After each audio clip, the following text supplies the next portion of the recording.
دا مشهور قاری و قاری عبدالباسط دی په مصر کې پیدا و خو دی بیا کویت کې مړ دی کارخانه‌دار سړی و داسې غریب سړی نو دی خپل تاریخ کې په خپله لیکي وی یو ځل و چې د مصر بادشاه جمال عبدالناصر جمال ناصر به ورته خلک وی او د روس بادشاه هغه ته به خروشیف وی نو د روس بادشاه راغی د مصر دوره وکړه نو اوس هم چې د بار بادشاه راشي نو د معززین ولا راغواړي وی مونږ یې وغوښتو چې د روس بادشاه راغلی دی راشئ تاسو ملاقات به وی ډوډۍ تیاره شوه غټ هوټل وی یو طرف ته د مصر بادشاه ناست دی په میز بل خوا ته د جمال ناصر د روس بادشاه ناست دی جمال ناصر د مصر او بل خوا د روس بادشاه خروشیف ناست او د مصر ټول وزیران او فوجان مونږ هم ناست شو وی دې درمیان کې د مصر دی بادشاه جمال ناصر د خروشیف ته وی چې صاحب که دی خوښه یو کلام درته واورم هغه مې واوروه وی مونږ وی چې زه څه موسیقي اکثر د بادشاه خلکو ته د موسیقي وره او دا سندرې مندرې وره وی چې هغه وی واوروه وی جمال ناصر ما ته مخ روانو چې عبدالباسط تلاوت د قرآن شریف شروع زه حیران شوم چې خدایا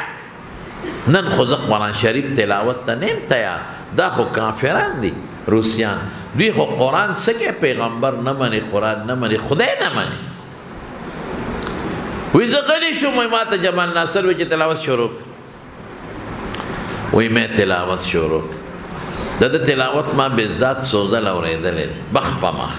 تاسو په کیسټو کې اورېدلې ما مخ په مخ اورېدلې یقین کوه ډېر خوند دی په ډېر خوند به یو ځل یې دلته په دې سونهري مسجد کې سورت قاف تلاوت کړی و ماسخوتن دلته هم راغلی صدر ته او یو ځل دغه ته هم راغلی و د اسلامیک یونیورسټۍ کې چې کوم فیصل مسجد دی هغه ناشنا تلاوت کړی و ډېر قیمتي تلاوت بهر کې په ما وی تلاوت شروع